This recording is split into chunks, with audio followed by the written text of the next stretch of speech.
In this episode of The Cliff Ravenscraft Show, I sit down with Brian Erickson. He is the CEO and co-founder of the Cincinnati Podcast Studio. I recently connected with Brian a few months back for the first time on LinkedIn. And as I was looking at his bio, I noticed, that's interesting. Cincinnati Podcast Studio. Let me learn more about this. I asked him questions, did some research online, and sure enough, he and his business partner, Josh, launched a video podcast production studio in Cincinnati, Ohio. Now, if you don't know this already, I live in northern Kentucky, which is just across the river from Cincinnati, Ohio. And to have such a resource so close to me, I found very intriguing. So I wanted to learn more. I invited Brian to be a guest on my podcast. And of course, I did so by inviting him to do these interviews in the way that I would typically do them. Let's jump online.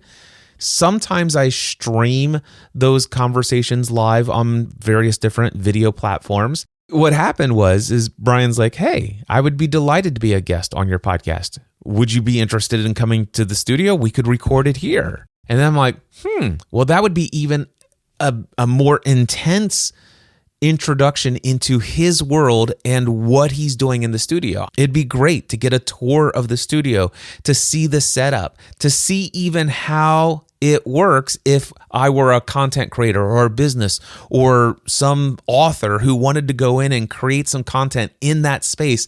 What would that experience be like? And for somebody like me who maybe one day might want to bring in a very important guest into my podcast and do an in-studio recording where there's multiple camera angles, 4K video quality, a person who's producing the show, doing the automatic switching, and I learned even afterwards, they run it through this AI software that even tightens those camera shots if maybe the live switching didn't quite get that right moment. There was that one thing where that person had a reaction and it's amazing what they do there. I'm really excited.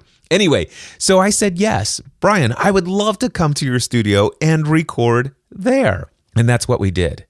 So, by the way, they recorded multi-camera angles, 4K resolution, the whole thing professionally post-produced, and that's on my YouTube channel. But I'm actually putting the audio here where it belongs. This is audio first. And it was my whole intention for this entire thing to be consumed as an audio podcast. And what I love about this is it's going to give you a good feel for why audio matters to me. And the reason why is because this is half interview and half conversation of two podcast professionals.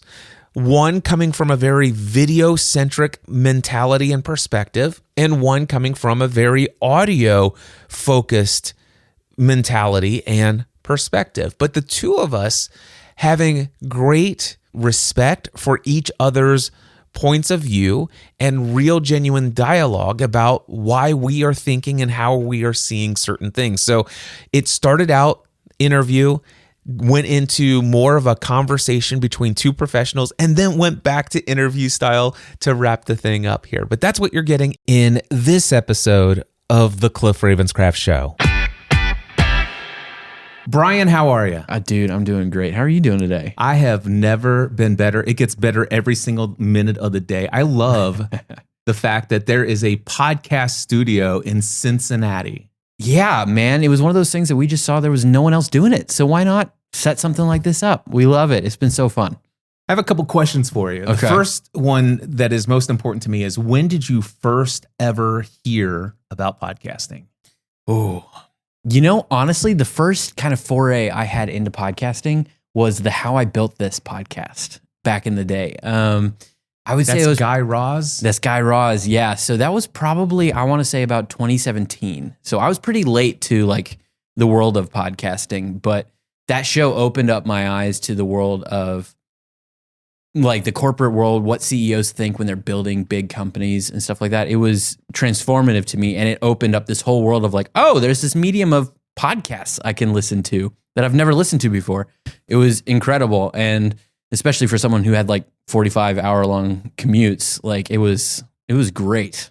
Yeah. So Guy Raz, How I Built This, I listened to that in the early days when it first came out. And some of my favorite episodes I still remember to this day.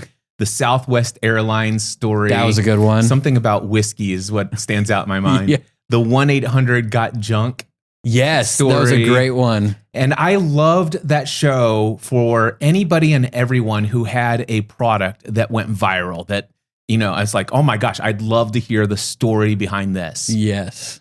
Eventually, they shifted the format to do some other things other than just interviews like that.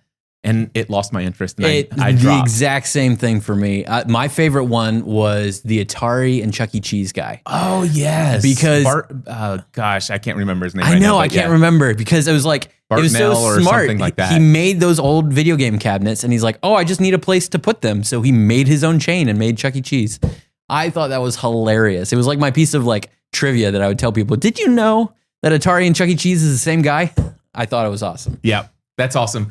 So this was 2017. You're listening to How I Built This with Guy Raz. You're like, oh my gosh, this is an incredible medium. Mm-hmm. How long before you launched your own podcast and or got into the podcasting space?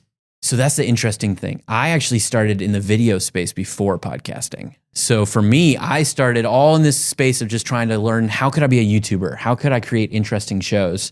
And started building some audiences on YouTube. I went to college for the thing. I worked as part of my job when I found out about How I Built This was working for a church, doing live production as a part of my work there.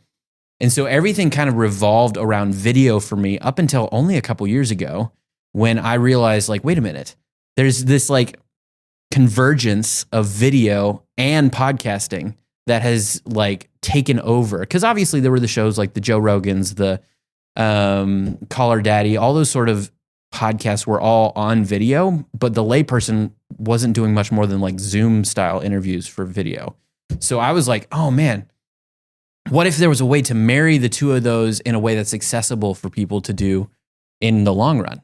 And so for me, I only started my first show in, that was 2 years ago. That would be 2024, where I started the Cincinnati Business Podcast. That was all about interviewing local business owners and trying to glean the understandings, the connections, and like the learnings that they had while they built their businesses.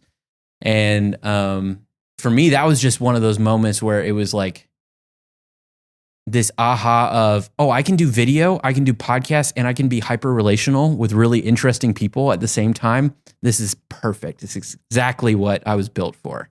Nice. So I heard that in 2024 is when you launched the Cincinnati Business Podcast. Mm-hmm. Did you already have the idea of doing the Cincinnati Podcast Studio, or were you already doing it by then? Yeah, we launched actually both at the same time. We built the studio and we built that show at the same time. This is wonderful. And I love that in my mind, this is probably a very strategic thing. I know what we'll do. We'll invite other business owners in our local geographic area to be a guest on our show, feature them, let them get some exposure to other people who are interested in hearing stories about Cincinnati business owners. Absolutely. And two things. Number one, the person who is your guest probably is going to be likely interested in saying, hey, how can I launch my own show and do a podcast? And also the listeners are probably going to be mostly from the Cincinnati area as well. Yeah, that's brilliant. Well, one of the things that I think is really unique is podcasting is built in the world of the internet where everything is global, right? You can get listeners from all over the world. So in some ways, it's actually really unique to do a hyper-local show. There are obviously other hyper-local shows out there, but it's really fun to get to be able to do something that is very few zip codes specific, that people are like, oh yeah, I relate to that. I'm from Cincinnati. I'm in the world of business. What can I learn from these really cool people that I've heard of through the grapevine, or I've met them at conferences or networking events or those sort of things? And so it's been a really cool opportunity, and we've gotten some pretty cool interviews out of it. That's amazing. What has been your success rate in the guests of your show ultimately becoming clients who come in here and record content? Oh, great question. So it's a mixture. I would say that we probably have somewhere around about 20 to 25% of the guests come in and do something on their own. That's a pretty good response rate. I'm pretty happy with it. Yeah. Now it really depends on like what capacity. Some of them may just do something once. Some may do a recurring show. It really is kind of all around there. But what we generally find is the moment that we invite somebody in there, they become a referral partner for us. And so they tell their other people who are podcasters or are thinking about creating video content. They basically all hear about it because, number one, they were on the show. We tag them on all the social posts that we make and put them all across the internet. And then every time they think about video, they're like, oh, I was in the really cool studio the other day. Let me tell you about the Cincinnati Podcast Studio. That's awesome. I want to come back to the Cincinnati Podcast Studio, talk about what's going on here in this space, the kind of work that you do, and all kinds of other questions related to it. But I still want to go back in time. Mm-hmm. So you talked about the fact that in 2017 or so, you were listening to How I Built This, an audio-only podcast, by the way. And you're thinking, wow, this is pretty amazing. You said that you were already in the video space at that time? Yeah. How did you get into the video space world? Well, it depends on how far back in the story you want to go. As far as you want. So back in the day, I was a child of the 90s. So my dad had one of those big camcorders growing up that you put up to your eye, had the zoom functions and all that sort of stuff. And I remember like seeing these home movies that my dad would make. And I would, instead of like doing the things that I'd be doing that my dad would video, all I would do is walk up to him with a video camera, like, me see.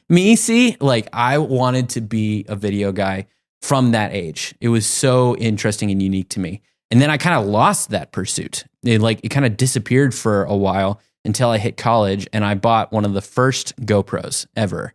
When they first designed those action cams, I bought one. I was like, this is the coolest thing I've ever seen. And I went and made a bunch of really terrible videos that probably still existed on the internet. Please don't find them.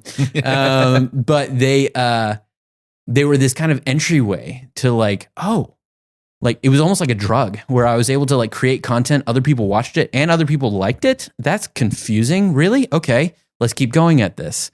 And it was kind of this process that turned into, okay, I'm really passionate about this.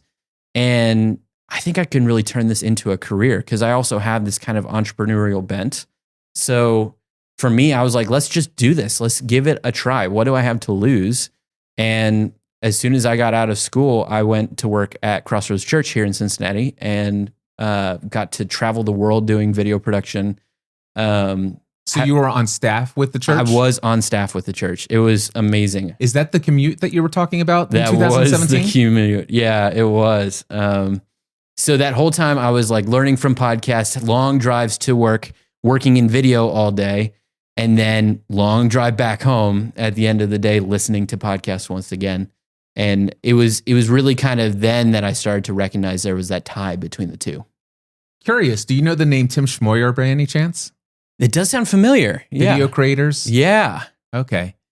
So yes. Because you talked about the fact that you're local here, you're in the video space, and you mentioned you wanted to, maybe I could be a YouTuber kind of thinking mentality. Yeah. And Tim's local, so he is he's out. I won't say what city he lives in, but he lives in my city, and he lives 1 mile away from my house. And the funny thing is that he was at the same level in the YouTube space that I was in the podcasting space.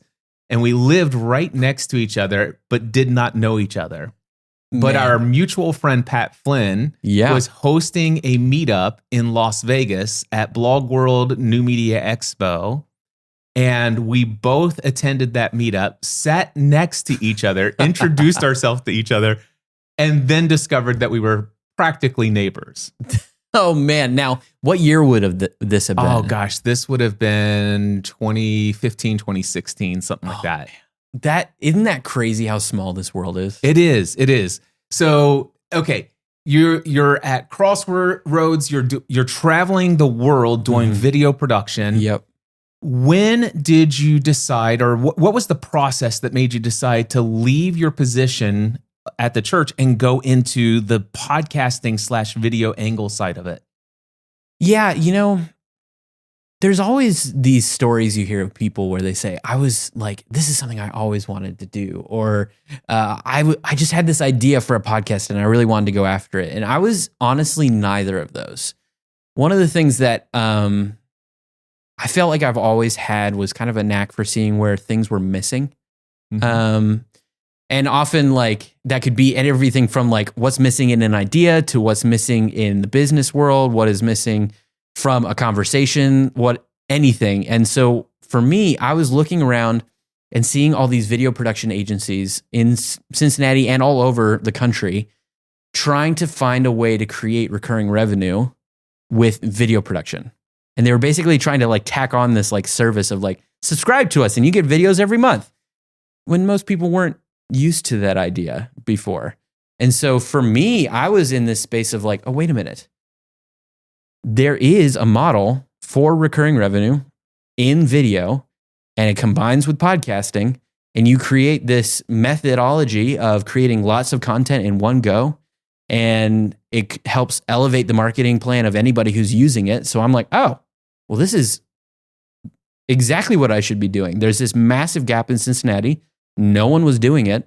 And so I'm like, okay, well, if I name the studio what the studio does, then people will find me on Google, and then let's just start doing this because it combines my love of video and my the way that I love podcasting as a medium for the creation of massive amounts of content in one go, especially when I think about like busy CEOs or marketing managers or other groups where they have very packed calendars, but they know they want to create video content. For me, video podcasting was the perfect medium that met all of the goals that I could see for these people. So I was like, this is a no-brainer. We have to do this. And what year did you decide so you said 2024 is when you started the podcast and the studio. It was, yeah. Okay, so it's been almost 2 years now? Yeah, just about 2 years. It's been pretty incredible. Okay, so it's just been you and I chatting, but when I came in today, I met Josh. Is he your business partner? Are you co-founders of this company? We are, yeah. So this is kind of a funny backstory here. So for me, I'm a Christian. It's been a big part of my journey to kind of ask God, hey, where should I be in this journey? And for me, one of the things that I thought was so profound was kind of how the journey of Josh and I became friends. When it dates back all the way to, I don't want to say a bad date. I want to say probably back in the 80s, where his mom and my mom go to the same high school in Southern California. Oh, wow. I know. And they were friends. They knew each other. And then my mom marries a guy from the Air Force, and she starts traveling all over the world. And then eventually lands in Northern Kentucky. And then in the year 2000, this guy named Josh and his family moves to Northern Kentucky, shows up at a homeschool convention, and both of our moms kind of did the Spider-Man meme, like, wait, you two? Wait, what? What are you doing here? Kind of moment. And we've been friends ever since. We were like 10 years old at the time. Okay. And it was this kind of like bonding moment of like, all of our families live really far away from us, and we're in a new town. We don't know a ton of people. Let's be friends. And so we'd been friends for a really, really long time. Our families do Thanksgiving together every single year. And then I post on LinkedIn saying, hey, coming soon, the Cincinnati Podcast Studio. And then Josh texts me right away. He's like, dude, we got to get coffee. We sit down for coffee, and my whole drive that I'm going there, God is like putting in my head, like, you need a partner on this venture. I'm like, okay, well, maybe Josh is that partner. 10 minutes into the coffee conversation, Josh says, dude, I was about to do the same thing, but you beat me to it. I wanted to start a podcast studio. And I'm like, then let's just do it together. And that was 2024, and we haven't looked back. That is amazing. I love that story. The two of you basically in Southern California and then ironically landing in Northern Kentucky. That's fantastic. Isn't that crazy? It's a weird story that doesn't make sense. It sounds kind of made up. So, okay, so you announce on LinkedIn coming soon. Had you already started like setting up the business entity and stuff like that? And then did you have to change some things to bring him on board as a partner? What was that like? Well, luckily, when it comes to the early stages of LLC development, it's really not too complicated to really change how everything's working. Because really, only the only binding document is really like an operating agreement, and I hadn't drafted one yet for the company. And so, as soon as he came in, I was like, okay, let's get a real lawyer involved. Let's make sure that this is nice and good. But no, it was really one of those things. All I had really done was I had the idea and I had the domain, and that was pretty much it. And I just said, let's start posting about this. Let's figure out what the interest level is and see if I should really start pursuing this as an avenue for a business. Because there's so many creators out there who talk about the idea of drumming up interest and excitement for an idea before you even launch. So for this one, I was just trying to do the same thing, and it just turned out that I brought a partner into it instead. Nice. Yeah. So I hear your backstory of discovering the value of podcasts through how I built this podcast, and I'm sure it led on to some other shows that were fascinating to fill your drive time. And your experience with video production and wanting to marry it. Tell me about Josh's background. So there's a local animated explainer video company in the area called Epifio. They were kind of one of the early ones to do video production kind of in the animated sense for brands and for other things like that. They kind of had a somewhat viral story, kind of like you did with how you started in podcasting, where they created a couple videos and they just went through the roof. And Josh was a part of that company for several years as a senior producer there, and really got a lot under his belt around the idea of how do we work with larger corporations? How do we speak corporate? How do we do creativity sometimes in that bound of corporate, which is really hard to do for a lot of people. And then after he finished his time at Epifio, he actually went on to freelance doing podcasting for people online. And so he would help host shows or help put together some podcasts. And so he had already really wanted to do something like this for a while. It was just more a freelance thing for him. Hence, that's why he said, I was thinking about creating a podcast studio myself. Exactly. Yeah. Okay. So you said he was helping people do podcast productions. Were they video podcast productions? Yeah. Or were they also maybe some of them audio as well? From my understanding, they were all pretty much video. Because I think one of the things you were telling me your story about how you created like the Lost Fan podcast and all the other shows that you did that for in the past. And one of the things that was so interesting about the world of podcasting back then was it felt like organic growth was a little bit more expected maybe in some of the podcasting world than it is today, because it feels like there weren't as many podcasts in the world. Now, you can correct me if I'm wrong on this one. This is just my interpretation of what podcasting has looked like over the years. But for Josh and I, one of the things that we've recognized is there's no really good discovery algorithm for podcasts. Because most of the podcasts I know of have grown through, hey, have you heard of? And then they send it to their friend, and their friend likes it, and then they send it to another friend, and kind of that organic sharing like that. But for us, we were thinking, how do you multiply the effort of growing a podcast in a way that utilizes those discovery algorithms that already exist? And so for us, short form video was where it came in to play. And so Josh and I both, as we produce shows, we're all about the idea of how do we cut this down into 30-second sound bites that would be really interesting to somebody scrolling on their phone, that they would say, oh, I hadn't heard of this podcast before. I should check it out. This might be interesting for me. And what we found is that is a whole catalyst for growth. And so that's why Josh was in the world of video podcasting, not generally audio podcasting before this, because he knew that value of being able to repurpose all of that media and grow an audience faster than what may have happened before in just audio. Gotcha. Okay. So let's start talking about what you guys began to offer here when you opened up the Cincinnati Podcast Studio. By the way, am I saying it correctly? It's called the Cincinnati Podcast Studio? Yes, it is. I just want to make sure. You're saying right. Okay. So well, how about I interrupt you though? Because I'm curious. Please do.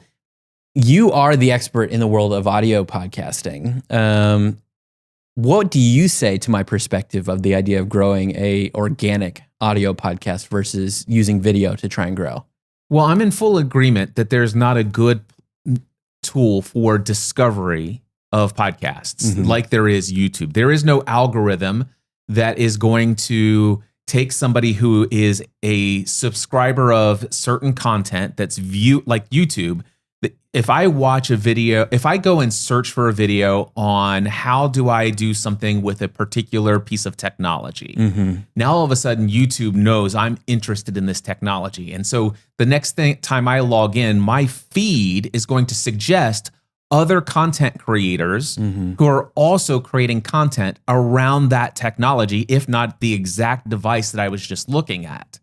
And as a consumer of content, I like that because it's like, oh, wow, I just bought this, the XT Ink e-reader, and it's this viral little tiny e-ink device that actually fits. It's so small. I think it's 3.5 inches by 4.5 inches e-reader that will actually magnetically attach to the back of my iPhone 16 Pro Max. And I'll always have an e-ink device right there every time I go somewhere. And it's $70. I'm like, but I went searching on YouTube to see, what the reviews were and all this other stuff. And of course, since then, I've come across all sorts of new content creators who are creating content around this.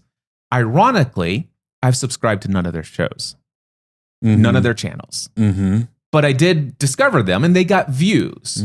Now, let's just say also that I'm going through and I find somebody and it's like, oh, I really like what this person says. And I might go and check out their other videos. It's like, oh, they got some other great videos, and I might hit subscribe. Unlike my audio podcast, though, I never watch every video that shows up in the feed of all the subscribers. So I might be subscribed to a channel, but if I watch one in every 30 or 40 videos that they produce, that's a lot. Very few YouTubers or channels do I consume all of their content. So while discovery is there, you have to keep creating the content that's going to get that one-off viewer, that one-off this, that one-off this. And the number of people who are going to stick around and become that loyal follower. I'm trying to avoid loyal listener because I'm going to talk to you about audio in just a moment and why I'm an audio first advocate. And in many cases, I'm an audio only lover. All right. Okay. And there are many reasons. And by the way, I only share all of this because you're asking, right? Oh yeah, I'm curious. So for me, the thing is when somebody discovers my podcast, all right, in whatever way that happens. And by the way, people do discover podcasts today.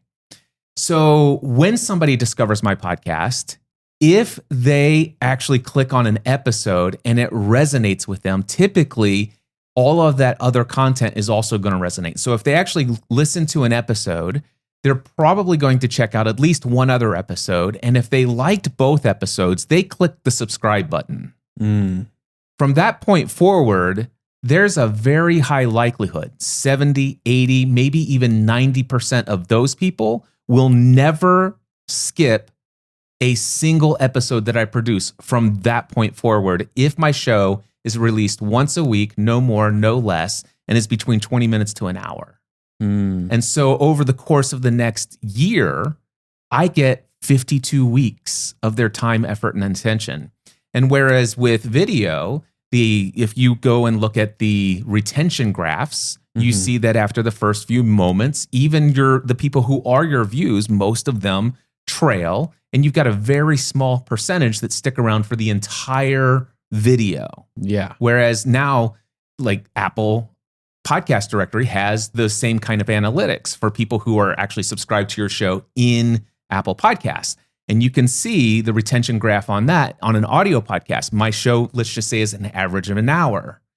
85, 90, sometimes 98% of the people are listening all the way through to the very last second and letting the player do the stopping of the audio. And so there's something powerful about this audio platform.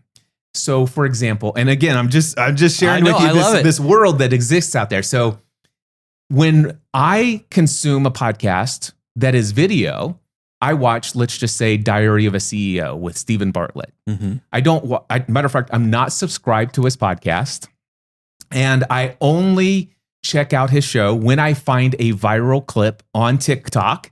So short form content definitely caught my attention, and it happens to be a guest that either I know, and I'm like, okay, I'd love to hear that 3-hour conversation between Stephen Bartlett and this person, or very rarely, the guest, I have no idea who they are, but the topic is so intriguing. And that little clip got my attention. And I go, who is this? And then I go find that video and I add it to my watch later. And I go and I'll watch that entire episode. And I'm like, oh, that was great. Yeah. But I still didn't subscribe to the Diary of a CEO. Here's the thing, though. In every case that I watch, oh, by the way, another thing that I will share with you, just the psychology of what's in my mind, and I think it's representative also of a lot of other content consumers of podcasts, is that when a podcast is produced and primarily designed as what we call video first, meaning it's meant to be seen. For example, Diary of a CEO, they have an audio-only version of that podcast that I can subscribe to and put in my podcast player. But my psychology, my mindset is there's no way I'm going to listen to the audio-only version of that episode because there's a video version available. And the video contains a whole lot more communication.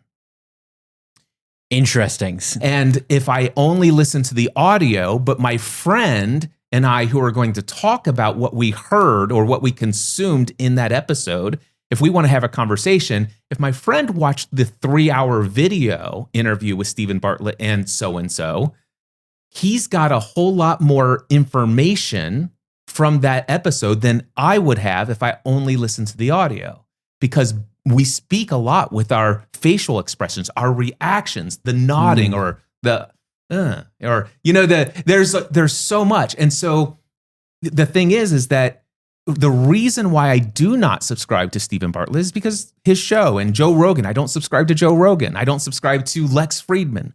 I listen to about 3 to 5 of their episodes on an annual basis. And the reason why is because it's 3 hours long, and it's like and here's where I'm getting to. It is screen time. Screen time. When I'm consuming a video first production, which again, if it was created video first, then I'm not going to listen to the audio. I want the video because I want to see the reactions and stuff that's there. Yeah. Oftentimes a guest will come in. It's like, and did you see the water bottle that I brought today? And this is blah, blah, blah. And I'm like, oh, and I can't tell you the number of times I'm listening to an audio podcast and I'm like, okay, let me stop this playback. Let me go to YouTube, search for this thing and okay, we're 38 minutes in and I got to go find that because it makes me as the audio listener a second-class citizen in the community of the followers of that content. So again, sharing all the psychology. And here's the other thing, and I'm going to drive this one home. Okay. So the situation is this. When I'm consuming a video first piece of content, I am watching it. It's here. I don't have headphones on. It's here and I'm watching it, even holding it on my phone, or it's on phone's on a stand while I'm sitting there eating my lunch or whatever, or it's on the screen on my desktop. It's all of these places, but it's not on while I'm driving, which cuts out a ton of listening time. It's not on in a lot of other places. So the difference is if this was an audio first piece of content, or if no camera was involved at all. And by the way, audio first content means that there could be a video element, but unlike some content, we don't mention the fact that there's a video element. We don't promote the video element, and we certainly make sure that we don't refer to things that can be seen. Or if we do, hey, by the way, what I'm holding here is a water bottle, and I narrate it. Yeah, and so for that person, so they don't feel like they need to go look for the YouTube video. I'll give you a perfect example. So I was speaking at Blog World New Media Expo, and I had ironically, I had a really bad cough or whatever, and a cold, and my throat was. And I had to pause for a moment on stage, right? And so I walk over to the stands and I just said, one moment. And I went over here and I went, for those of you who are listening to the audio recording of this later, I just want to let you know I just walked over to take a drink of water because my throat is parched. And I do that even though I'm speaking to a live audience because I know the larger audience are going to be listening to audio later, and I want to explain to them what just took place. So that's the audio first mentality. That's interesting. Okay, so I've got some rebuttal for you. So this is interesting. Let me say the one last thing. Okay. I'd love to hear your rebuttal. Okay. Because and I'm open to all sorts of other perspectives on this, but let me just say the last thing. And that is, I told you that when I and most other people are consuming video content, it's a distance away. I'm viewing it over here. Whereas when I'm listening to audio, most of the time I've got two earbuds channeling somebody's voice into my ear canals, intimately speaking in stereo into my mind, and I'm creating mental images about the stories. I'm not distracted by what's on the screen. I'm able to, if somebody, I was listening to an interview with Tony Robbins once in audio only, and he's talking about his experience driving his Volkswagen Beetle and the cassettes that he's listening to. And he's, all these different things. And I'm sitting here creating all sorts of mental images, making me more connected to Tony Robbins. It's like he and I are living the same experience as he's telling the story. Whereas if video, I'm actually watching him and I'm somewhat separated from the story. Whereas in audio, I'm imagining, I'm putting the image in my head. And so there's so much more to say about the intimacy of audio. But yeah, I'll stop there. There's even more that I could say, but that's kind of my thought on the audio world. I love it. And I honestly have not heard some of those perspectives. So I love the way that you think about it because I think it is true. I think you're right. There is this piece of imagination that comes into the audio only world. I think that is a beautiful part of it, especially in the world of highly dramatized. Mm-hmm. Yeah, that'll work. Podcasts, very produced podcasts, especially things like Wondery and those other shows that will produce audio dramas in the world of podcasts. Those are fantastic for those sort of things for me. Well, let me just, even outside of audio dramas, my friend Father Roderick Von Hogan goes for a walk and he holds a stereo recorder in his hand. And I love hearing his foot crunch the snow or crunch the twigs as he's walking in the fall. I love the passing dog that's barking in the background and stuff like that. It could be just, I love hearing the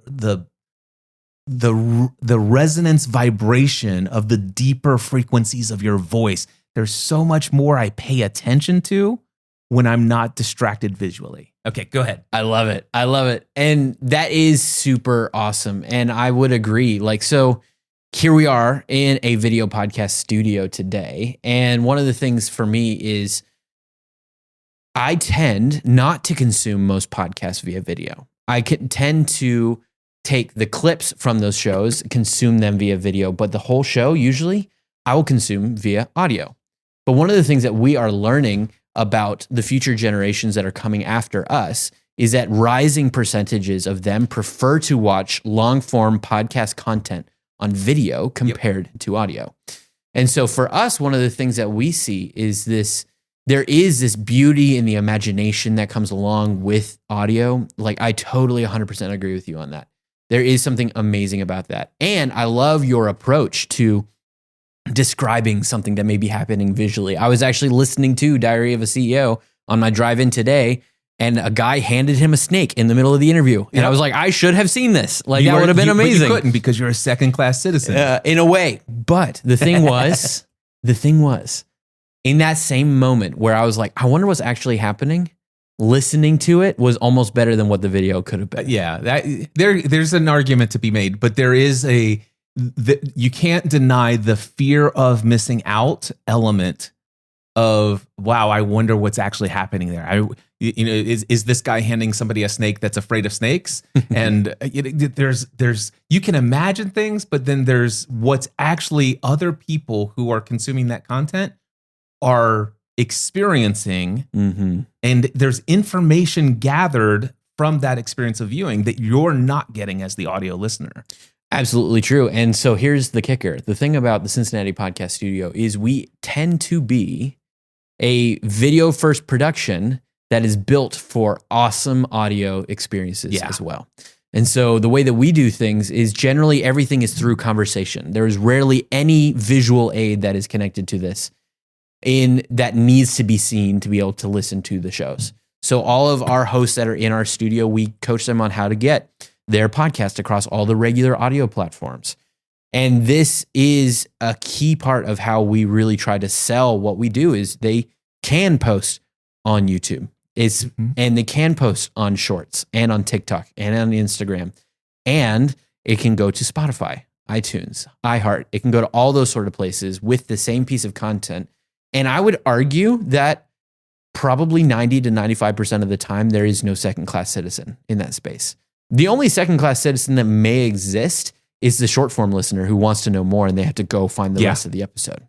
So there is something to be said for it. Now, I will share with you that there are two podcasts that I'm subscribed to that I've been subscribed to for 19 years and the other one is 20 years. And they are video first podcasts. And they have an audio feed for that podcast, but they also have a video feed for that podcast. So in my podcast app for This Week in Tech by Leo Laporte and the Mac Break Weekly podcast from Leo Laporte, both of those shows, I subscribe to the video RSS feed in my Pocket Casts podcast app, and it downloads the 2.7 gigabyte file for every episode, and I literally consume it on my phone. And most of the time, I'm literally I do not consume the episode unless I have what I call screen time. It's just like because there's too many things they do in the show where they do talk about it's like, hey, here's what it looks like. This is the Apple ad. Look at this, and they're doing commentary on things they're displaying on the screen. So that's like I said, they're a video first production. Yeah. So their audio is not as compelling to me, but I'm thankful that they went the extra step to not only have an audio only feed, but they have separately a video podcast feed where I don't have to go to YouTube because they actually have a YouTube channel. I could subscribe to YouTube. I'm a YouTube premium subscriber, so I don't have to watch ads. Yeah. But I don't want to go to YouTube to consume a podcast. It's just also the thing is my situation in YouTube. I'm subscribed to so many things, and it's got that one subscription feed, and it gets buried and stuff like that. I may not see it. Where in a podcast app, it's like, oh, this one's got a red badge that says you've got one unlistened to episode or one unconsumed episode. I click on it, and it's like, it's time to listen to Leo. I love that, and I think that is why I see this future of podcasting to be a world where video and audio is combined. In this happy medium where both work and both exist. But I think one of the things that I'm curious about from your definition, when does it become a show versus a podcast in the world of video? Easy. Okay. That's easy. So I will share with you right now, there is a brand new show that was launched. It is being promoted. Wow, we have this great podcast. It's called Dropping Names with Brent and Johnny. Have you heard of it? No, I have not. So it's Brent Spiner and Jonathan Frakes from Star Trek The Next Generation. Yes. And I consumed the entire first episode, 1 hour and 6 minutes on YouTube because it's the only place it's available. And if you go to their YouTube channel and click on the podcasts tab, it's listed there as well. But the only thing that's there is the video of this thing. And every single day since it's came out, I've looked for it in the Apple Podcast directory. I've looked for it in Spotify. I'd looked for it anywhere. There is no audio version of this. And unfortunately, I don't think there will ever be a video version in the podcast feed. I'm beginning to question whether or not they're even going to record or release the podcast version. Although I did screen capture something that in their promotion, they said, subscribe to the show. And they show the Apple Podcast logo. But here's what I will tell you. So far, and it's got millions of views already, but they do not have a podcast. So they have a show. So you'd say an RSS feed is a differentiator. A podcast is defined by any episodic content that is delivered via an RSS feed via a media enclosure. That is the definition of a podcast. And so if I can't put your RSS feed into an RSS reader or a podcast app of my choice, and then hit subscribe and hit either play or download, if that can't go get the file that is the episode and download it into my device so that I can play it wherever I want, whenever I want, if that episodic media isn't delivered to my device via the media enclosure of an RSS feed, it is not a podcast. That is what makes a podcast a podcast. That's interesting because I see the future of podcasts potentially being a space where local delivery is not required. Because I don't see, there's so much of this world that is completely going to streaming that podcasts in my head could live in a world that are only available via streaming, not available via download. Would you say that would still be a podcast? No. So I've heard there's been some people who have talked about the fact that, their podcasts are coming to Netflix. I'm like, no, they're not.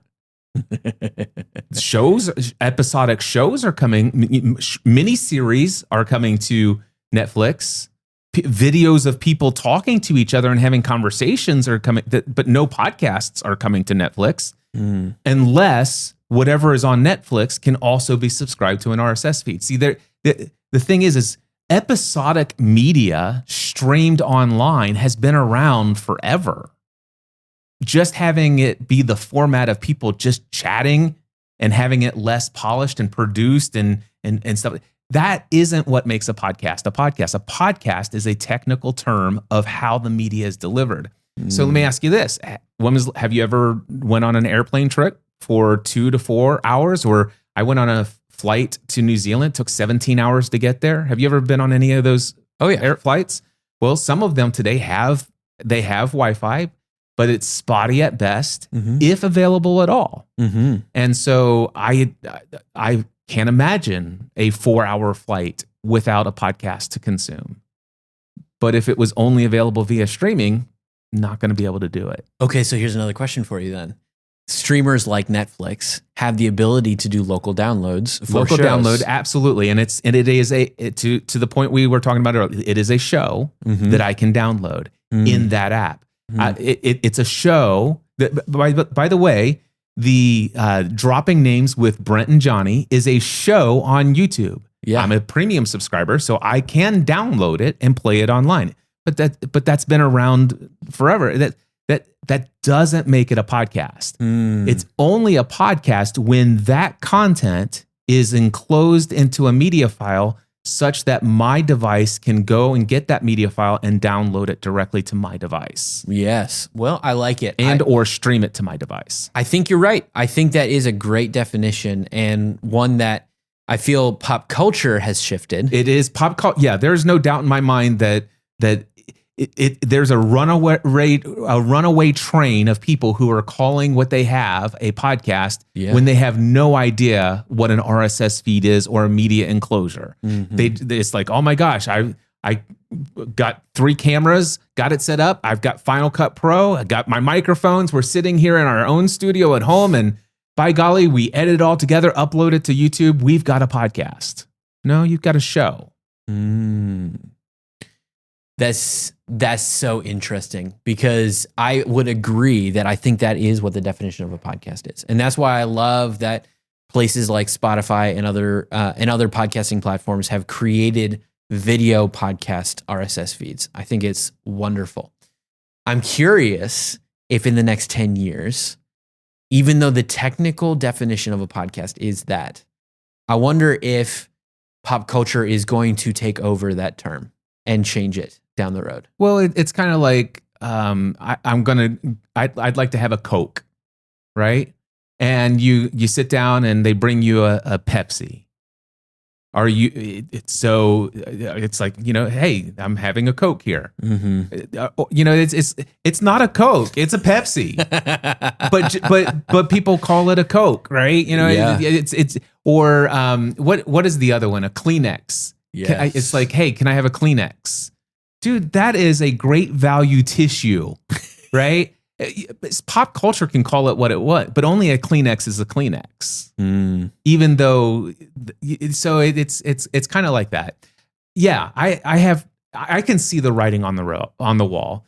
There's going to be an overwhelming majority of people who are ignorant of what a podcast is, and they're going to call what they are subscribed to, or what they follow, what they consume and or create, they'll call it a podcast. But there will always be those of us out there who understand that the benefit of a podcast is something that a YouTube channel. So, for example, there was a time when Joe Rogan had the most popular podcast in the world, and then they made it such that Spotify took over, and they made it to where you could only subscribe to the Joe Rogan show on Spotify. And then people continued to say that Joe Rogan had the number one podcast in the world. And I'm like, Joe Rogan no longer has a podcast. Because I can no longer download his episodes. They had it set up to where you could only get delivered those new episodes of his content on the Spotify app. That's kind of like saying that Joe Rogan has a show on Netflix if he had an actual television show on Netflix. Yeah. See, I'm one of those sort of people where I am like, I stand at the door of the word podcast and say, come one, come all. Because I think it's only better for our industry, the more people that are a part of it. And so even if there are these people who are calling something a podcast, and it's not really a podcast, it's a YouTube show, or it's even a short form show on Instagram, or it's all these other things, I'm of the perspective that actually helps our industry more than it ever hurts us. It depends on a couple of factors. There's so much importance in my mind on what happens when something is delivered via the RSS feed. So, for example, there are a couple of things. There are gatekeepers. One of the biggest values that podcasting brought about when it first came out was there was no longer a gatekeeper. So let's just say we go all the way back to early 2004, before Adam Curry and Dave Weiner discovered the addition of the media enclosure into the RSS, and it was later then called podcasting. Before that, if I wanted to create episodic content and put it out to an audience, I'd have to go to a television station or a radio station, and the only way I could build an audience was getting through the program director, and he was a gatekeeper. Yeah. Not only that, there may have even been licensure and all sorts of other things that were involved. But when podcasting came around, all of a sudden, anyone with a microphone, anyone with a web media host, so I could use Amazon S3. I don't need a podcast host even. I can just put an MP3 file up on Amazon S3. I can hand code an RSS feed into a text file and save it as a .xml file. And I can upload it also on Amazon S3 and then point people to that and say, here's my RSS feed. And anyone on the planet has the ability to put that in an RSS reader or any podcast app of choice and instantly download that content. Nobody can block me from reaching my audience. Nobody. However, YouTube can ban my channel. Spotify can delist me out of the platform. Apple Podcasts could take me out of the directory and all of those things. However, as it is today, I could actually, let's just say 15,000 people are subscribed to my podcast, and they did it through the Apple Podcasts app. Mm-hmm. And let's just say another 15,000 people are subscribed to my podcast via the Spotify app. That's where they found me. They went and searched for me in the directory because they heard about my podcast somehow. Okay? And they found me because I was in the directory. Now, what if both of those platforms decided one day to delist me? I can continue as a podcaster to publish new episodes, and all 30,000 of those people will continue to get my content. Do you want to know why? Because those apps, both Spotify and Apple, are not reading the content from the directory. They're reading it from my RSS feed. So even though new subscribers or new people can't go into Apple and search and find my podcast, anybody who is still subscribed, those 30,000 people still. Now let's just say I'm speaking to an audience and it's 5,000 people, and they're all that 2,500 of them are Spotify app users, and 2,500 of them are Apple podcast users. All right. I can put my RSS feed right here on my last slide of my talk and say, listen, guys, for some reason, I'm not allowed any longer to be on Spotify or in the Apple podcast directory, but go ahead and open up your Spotify app, and in the search box, type in this URL, and they can do it. And instantly, those 5,000 new subscribers are still going to be able to subscribe to my content anywhere in the world. Still download it. See, the thing is if my content is only available on YouTube, my content is only available here, and all of these things, and if there's if I do not have an RSS feed, I am not in control. I do not have a direct relationship with my subscriber. So they're in podcasting. The person who's subscribed to my feed has my feed, and I'm the one who puts what's in the feed, and nobody is in between us. That's why this needs to be protected. I love that perspective. And I think that's one that even I hadn't really thought through a whole lot, because generally speaking, I have grown up in this space where most media that I have created or even consumed, I've never owned, because I've never owned the platform that they've been hosted on. And so what's really interesting to me is, from the perspective of someone, here I am, I'm 32 years old. I see this world of there's a platform for everybody. Even if a certain platform chooses to say, you know what, I don't like having you here. I'm like, great, I'll go to another one, because there's other platforms out there, other audiences, those sort of things.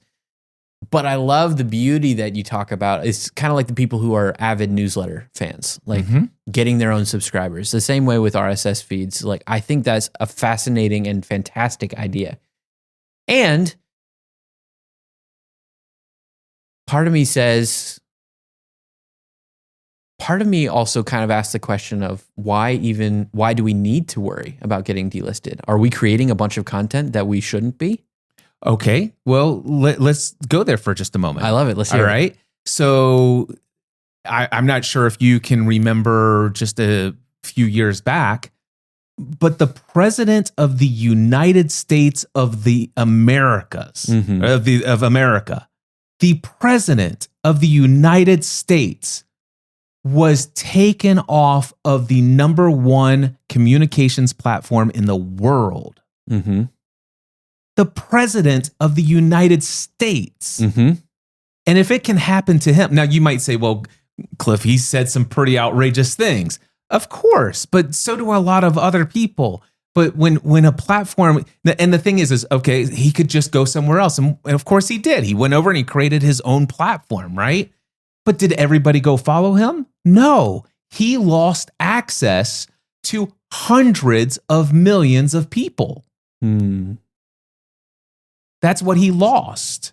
And that was completely out of his control. Whereas if he, from the very beginning, delivered all of his 140 character updates via an RSS feed, they could have taken him out of Twitter, but anybody who was subscribed to his RSS feed would still be able to instantly communicate with the hundreds of millions of people that were there.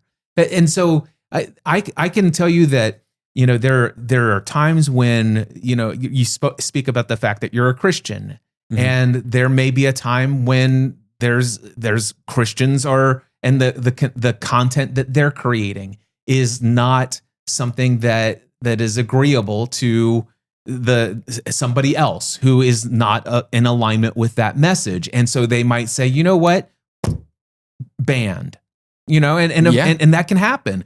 And it does happen. It does. People get delisted off of Twitter. People get their Facebook accounts get banned.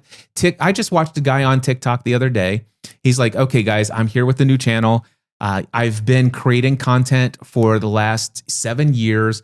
I had 13 million followers here on the platform. I've never said anything that was against anything, blah, blah, blah, blah, blah. And there were enough people who went in and reported, and now my account is permanently banned, and they won't respond to any of the requests, blah, blah, blah. And so here I am, and he was on, he's at 14,000 subscribers. He had millions. Yeah. And he's literally starting over again. And I will tell you, the same thing can happen on any YouTube channel. And so I'm all for create a YouTube channel. I have a YouTube channel. Put your podcast content on there, but also create an RSS feed version of it. And you'll never, anybody who is subscribed to you via the RSS feed, you'll never have anybody able to take that communication channel away from you. And to your point, it does happen.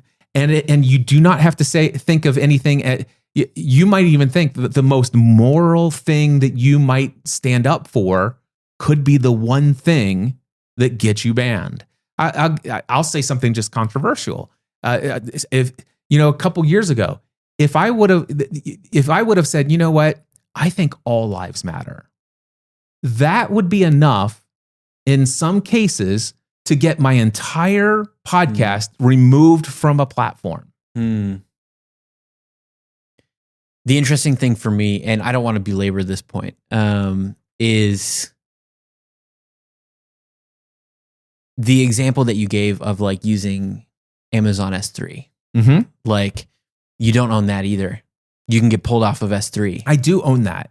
I own the content that's on there. And at any point in time, if Amazon S3 goes down, then I just go over to any other hosting platform, upload my files, and I go into my RSS feed, which I do own, and I go in and I do a batch edit, say the file names have not changed, the location URL of where they all exist has changed. Go into this text file, which is nothing, that's all an RSS feed is just a text file with RSS coding in it. Replace every string of URL that was Amazon S3 with this, hit save, upload, hit thing, and then everybody who is subscribed to my podcast will then get it from the other platform instead of Amazon S3. I own it. I own my RSS feed. I own my URL. I own my domain. I love it. And I think you might have convinced me. So then I've got another question for you, because this is a selfish question. All right. The Cincinnati Podcast Studio is built for the idea of helping businesses create their own shows. What do you see the space for businesses to create podcasts? Like, does it work as a form of marketing for businesses? That's what I do. That's how I make a living. So tell me, what do you see as some of the best options for business podcasting? What do you coach your clients on when you do those sort of things? Well, it depends on the business. My clients mostly are more along the entrepreneurial types who are the authorities in a specific niche, or thought leaders, coaches, consultants, authors, speakers, online course creators. That's a majority. I'd say that's about 70 to 80% of my clients. All right. And so it is how the only way you sell any of those products, the only way you get invited to speak, the only way you sell your books, people have to know about you, and they have to come to know, like, and trust you. And so a podcast is a way for you to speak about the thing that you are an expert in and share content that's so valuable that solves people's problems in a powerful way. And then once people discover your show, and again, there are ways to get discovered, even if you don't have an algorithm helping you to do it, there are ways to get discovered. But the whole idea is people come to find your show, and then they're like, oh my gosh, I never heard of this guy named Cliff Ravenscraft before. I'll give you a perfect example. I created a podcast, started in April 2010, and it ran all the way through December 2010. 38 episodes over at virtualassistantpodcast.com. Okay? I did 38 weekly episodes sharing everything I was learning as an entrepreneur about what it's like to work with a virtual assistant. And that is a lot of valuable content. I have not produced a single episode of that show in over 15 years. Have not done anything to promote or market that show in over 15 years. That podcast generates $75,000 a year in revenue for me today. Wow. Do you want to hear how? Yeah, of course. Okay. So about 40 people have discovered that podcast in the last 30 days because they were searching for virtual assistant podcast, either on Google or more likely in one of the podcast directories. They just did a search for virtual assistant. And they were maybe looking for some podcasts that talked about virtual assistants because they're thinking about hiring one. They're not sure if it's the right decision for them. Well, they come, and in the episodes feed, it shows all of these different episodes, but in the podcast search results, it says Virtual Assistant Podcast, which is the name of my podcast. And they're like, what's this? So 40 of those people who searched found episode 38 and clicked play. 4 of them in the last 30 days have listened to all 38 episodes within 2 weeks. Now, that doesn't sound like a 4 people. I'm sorry, it's 5 people. It's 5 people. I apologize. It's 5 people who have made it through all 38 episodes. But that's 5 people in the last month that found my podcast who had never heard my name, but they found 38 episodes of me sharing the most valuable advice you could possibly find around this. And by the end of binge listening to 38 almost 1-hour episodes, after 2 weeks, they feel like they know me. More importantly, they feel like I know them because I'm speaking like their fears and I'm talking about, it's like, is this guy reading my journal? That's the kind of, it's like, man, who is this guy? And by the end of 38 episodes, they know who I am. And the last 3 episodes, by the way, mentioned Podcast Answer Man and the Cliff Ravenscraft Show. If you like this content, I'm continuing to create content. You can find me today at these 2 different locations. So those people then, after their 2 weeks of binging, then go down and find my other podcast and they start listening. And this is how I know I make $75,000 a year, because my average client pays me $15,000 for a 1-year coaching package. And I ask every one of them, how did you discover me? And several people every year says, you know what? I was searching for information about virtual assistants. I found your virtual assistant podcast. I listened to all 38 episodes. And then I found your Cliff Ravenscraft show. I've been listening and I heard you talk about this, and that's why I applied. That's awesome. I haven't touched that podcast feed in more than 15 years. That's awesome. And by the way, that is the average every month. The average, 40 people find it every month. 40 people listen to the 38th most recent episode, and approximately 5 of them listen to all 38 episodes. That happens every single month, 15 years later. Man, dropping gold right here. I love it. That's fantastic. And I think you're totally right. That is such a unique way that a lot of people don't think about when it comes to monetizing shows. Because the big thing that we deal with a lot of times with people who come into our space is we hear this, we want to monetize the show by making money on the show versus we want to use the show to sell other services. And I think that is one of the beauties of what you're saying right there. You say this show produced $75,000 a year in income for me, but it's not the fact that like someone paid you $75,000 to be an ad sponsor on that show. No, those 5 people came to you and said, I listened to that show. I want to buy your coaching package for a year. So let's do that sort of business together. And it was because you spent all that time on 38 episodes of your podcast. Now, I will say that whatever $200 times 38 is how much money I did make from a sponsor who was the exclusive sponsor for all 38 episodes. Fantastic. I love it. $200 an episode is not bad. No, well, and this is 2010. Exactly. Right? And by the way, when I actually talked to the CEO of Contemporary VA, who was the sponsor, I had 0 episodes, 0 subscribers, and just the idea for the podcast. And I sold her on $200 an episode, 4 episodes a month. It covered your hosting fees. That's great. No, the hosting fees there was no cost of that. Oh, perfect. Then look at that. I love it. That's amazing. You know, Cliff, I think that's one of the cool things about who you are that I've learned about you in the short time that we've known each other. Like, you have this really cool ability to be able to create all these really unique podcast ideas and then turn them into deep connections with audiences and into some form of revenue for yourself and for your family. I think that's incredible. That is something that so many people wish they could do with their life. And you are there. Yeah. It's amazing. Yeah. How does that feel? It's awesome. In fact, something that you may not know about me is 8 years ago, I stopped teaching people how to podcast. And the reason why is because I was successful at helping people create audio podcasts that sound better than any audio that you can listen to on an FM radio station. And yet people were failing miserably with their podcast. And when I say failing miserably, what I mean is that they created 200 episodes. They had, let's just say, 8,000 to 10,000 subscribers to their podcast. They're producing a show every single week, and their fans, their followers, their subscribers, their community loves it.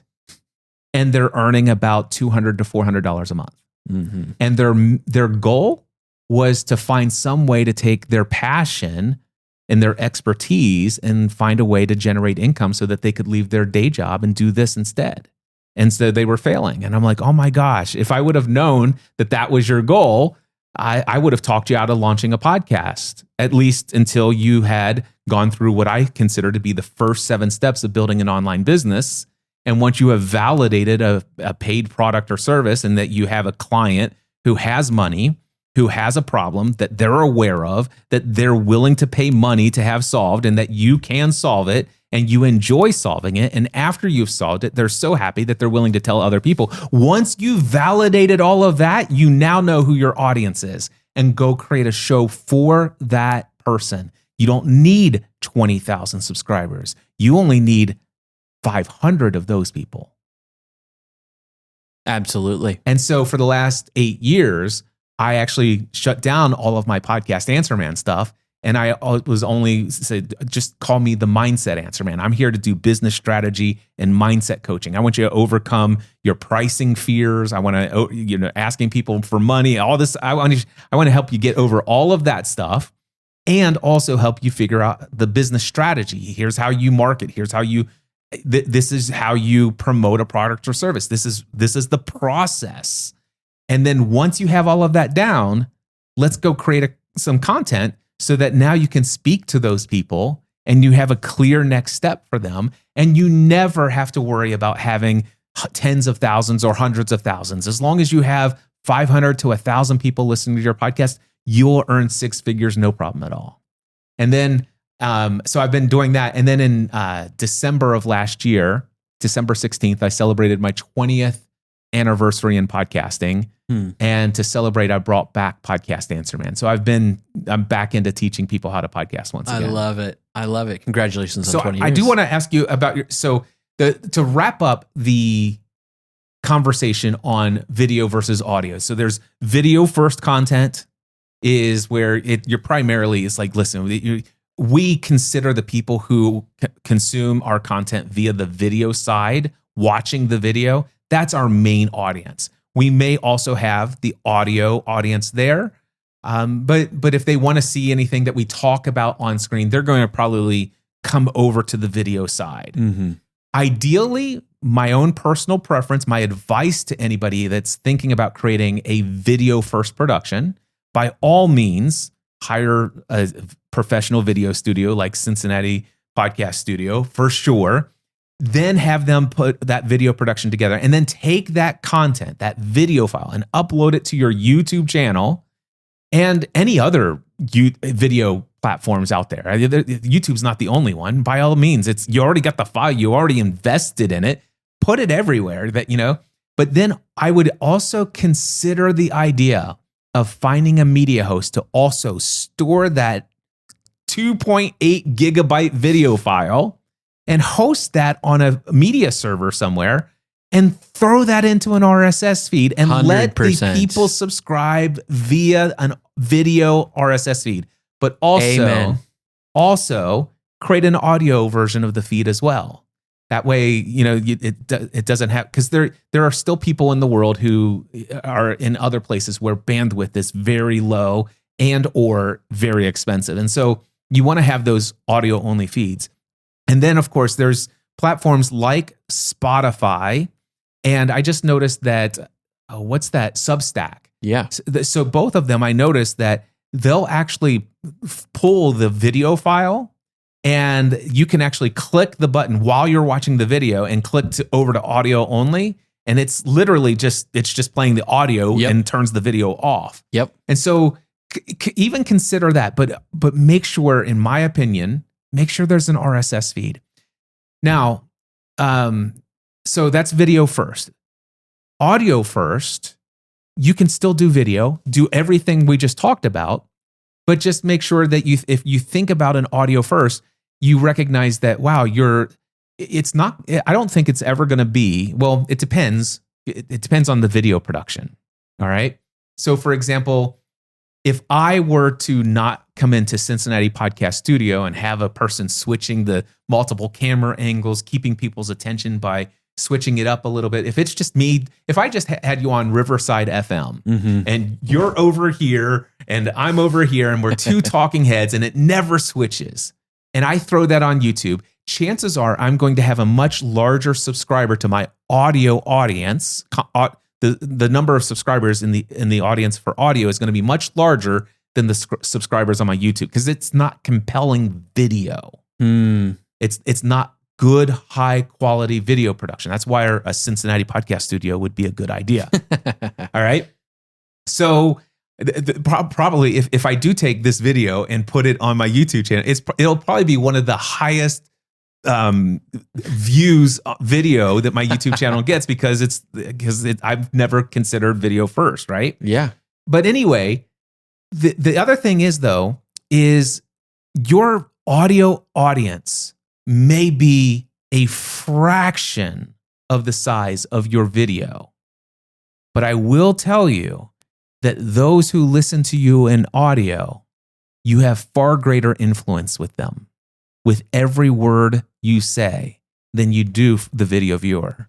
You are speaking to them at a different level, and there's a different, deeper relationship there if you're audio first, which means that you are always doing everything and saying things in such a way that clearly communicates that they are first. And here is my slightly different take. I would say, ¿por qué no los dos? Why not both? Because the big thing that I think we've been talking about through this whole episode is that there is a difference between both. And in my head, I say, why not make both great? So what we do here is the idea that the audio will be amazing. The video will be amazing. And every part in between, the RSS feed to the YouTube channel, they're all great. And for me, I say, in the world where all of these terms of podcasting are starting to blur, the lines are blurring, even though there is a technical definition. When that line blurs, then we say, okay, how can we be there for every person that meets the needs of our audience, right? So for me, I say, yes, let's do podcasts that are great for audio, great for video, and great for short form, and great for social media. So that in all those places, all at once, you can reach all these different audiences in the ways that they prefer to be reached. Brian, I want to tell you, I'm in full agreement with every single thing you said, as long as I'm willing to invest in going over to a Cincinnati Podcast Studio or equivalent to do that. Or And trust me, I have many high value clients that have entire teams and then they built their own video studios, and they have a team of people who are doing all of the production and stuff like that. And so in the event that you have all of that, I appreciate there are 4 distinctions now. Yeah. I'm going to add a new distinction because of this conversation. Let's do it. There's the audio only. I still love audio only. Yeah. I mean, I still have no idea how my beard's going to look, on the camera today. It's going to look good, man. Did I have Chipotle? I can't begin to tell you the number of times that I'm like, man, this is good. I'm going to record today. And I get on and I do this video and it's like, man, this is going to be awesome. And it's like, oh, I had Chipotle and I got cilantro right there. And why do you think I wear black so I don't have drips on my shirt? But anyway, so there's audio only. That's the first distinction. There's audio first, which means that if I talk about this water bottle, I'm going to describe the water bottle. There's video first, where I'm like, you know what? We'll just do it here. And by the way, for those of you who are not listening or not watching this, you'll want to come over to the YouTube channel and do that. That's a video first statement. Yes. And I hear it and it frustrates me as a podcast listener when I hear it. Mm-hmm. Anyway, it's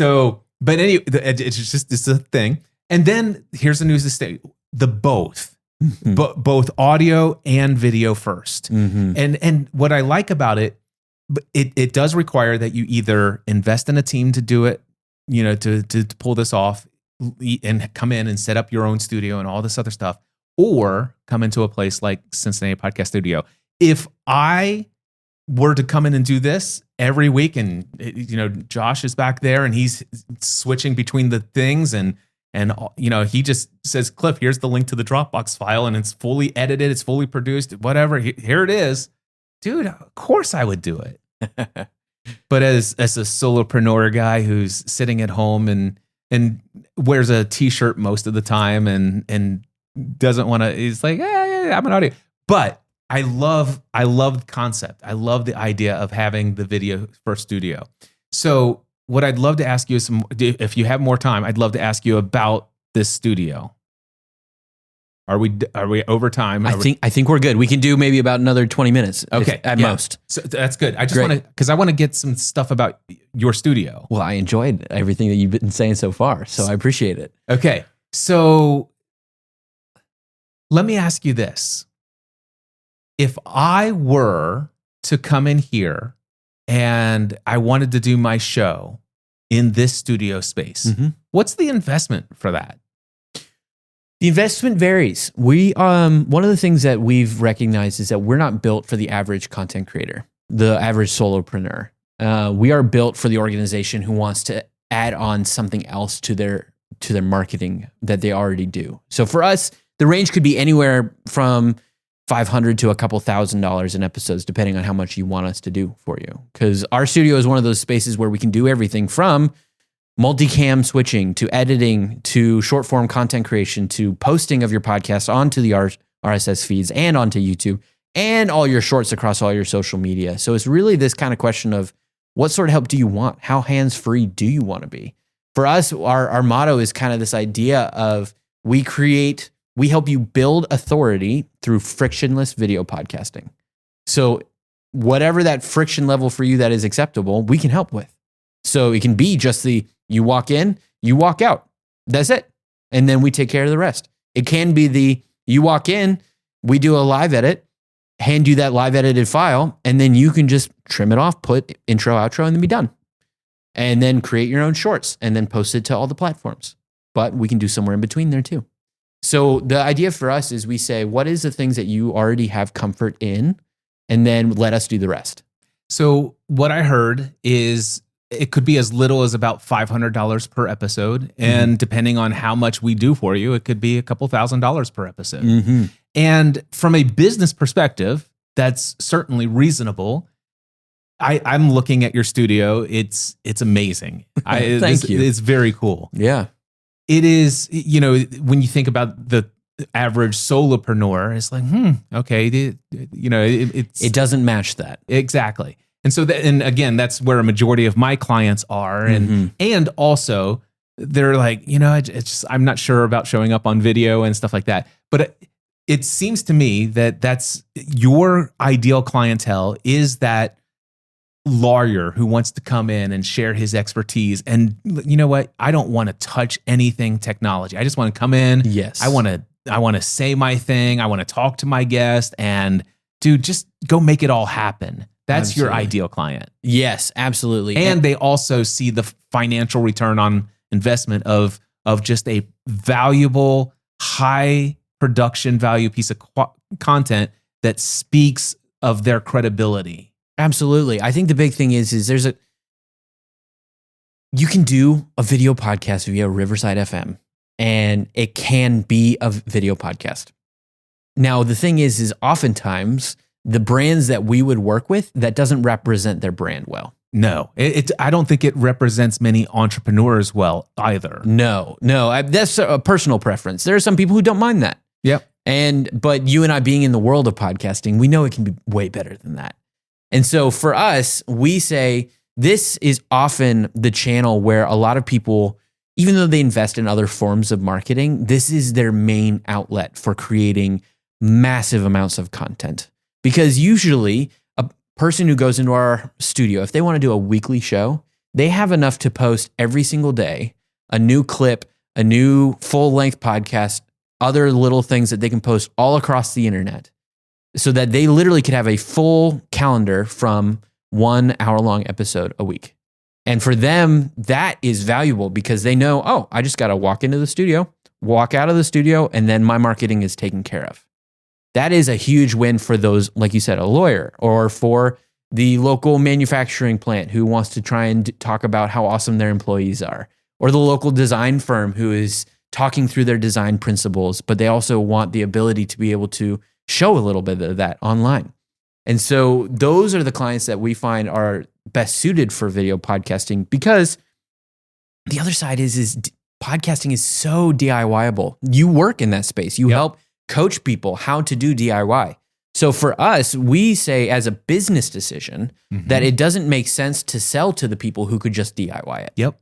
Our job is to say, hey, you've got that really awesome director of marketing who's the best at understanding where the vision and the messaging needs to come from.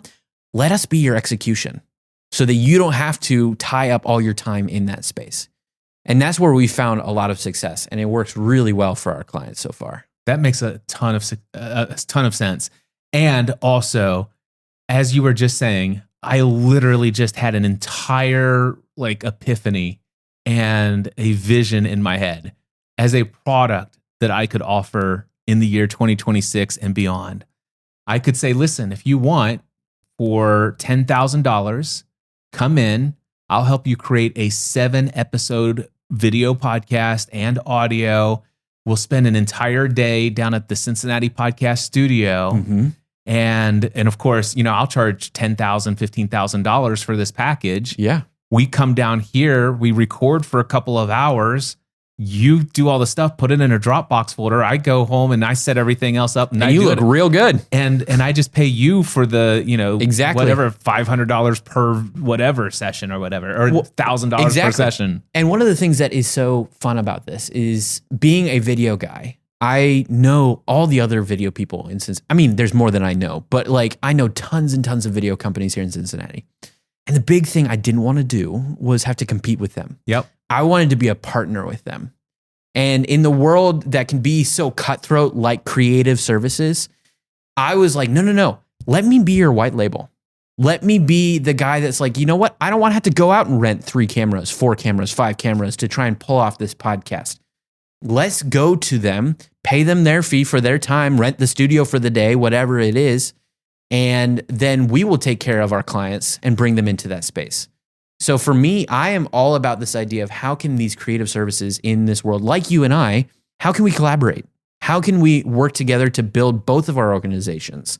And how can I take the expertise that I have in live multicam video and translate it to awesome podcasts? How can I bring in a company who wants to do webinars that don't look like it's on Zoom?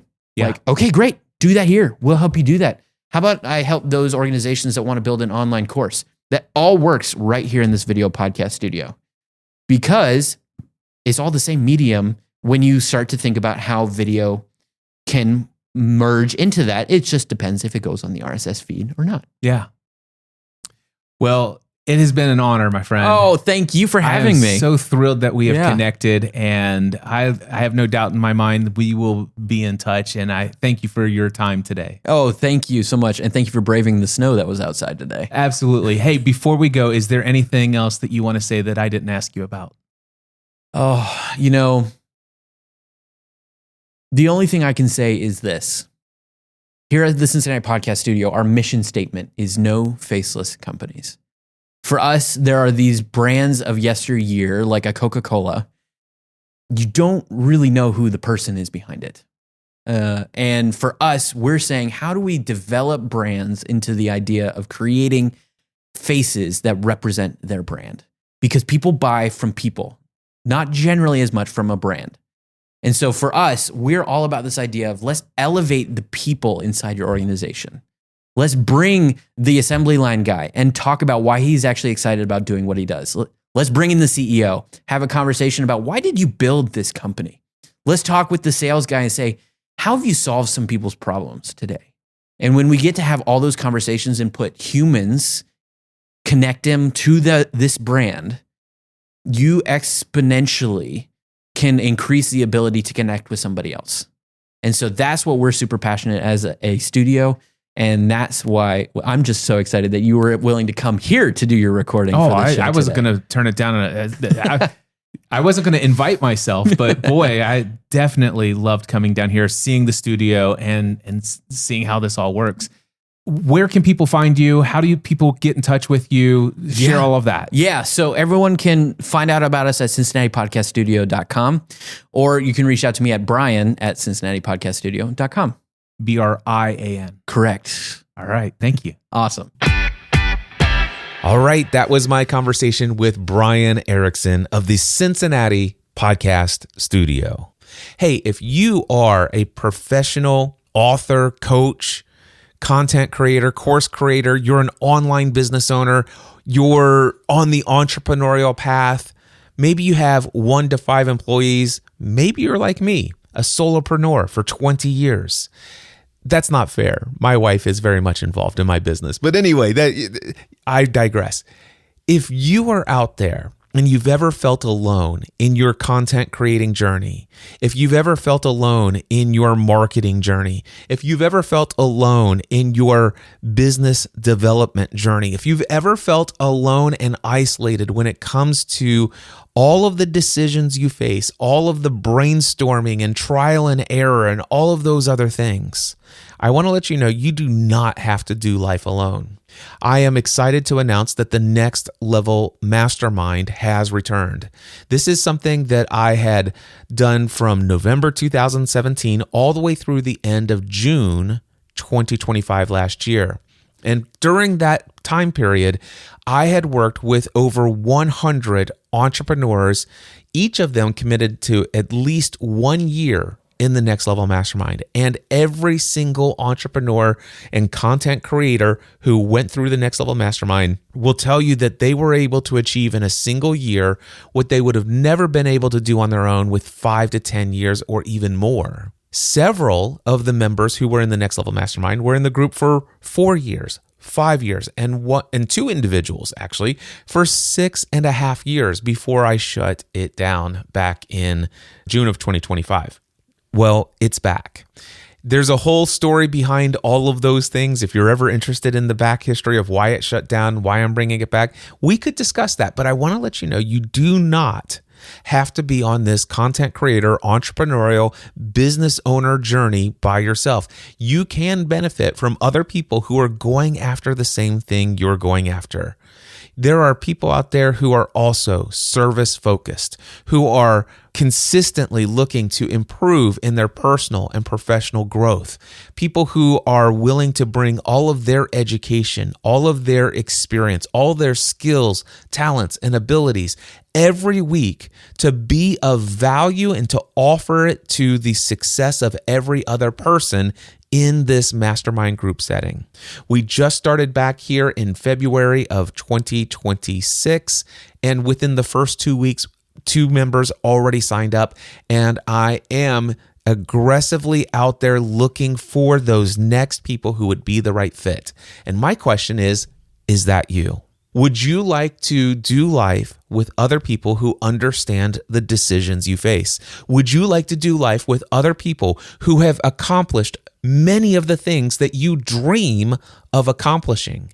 And do you have things that you have accomplished that we could learn from? Is there value that you bring to the table? In exchange, we all grow. This is available to you through the Next Level Mastermind. I want to encourage you to reach out to me. Email me, cliff@cliffravenscraft.com today, and tell me that you want to talk about the Next Level Mastermind. We'll get on a call and I'll answer all of your questions. All right, can't wait to chat with you. Until next time, I encourage you to take everything you do to the next level. Podcast. It's a man.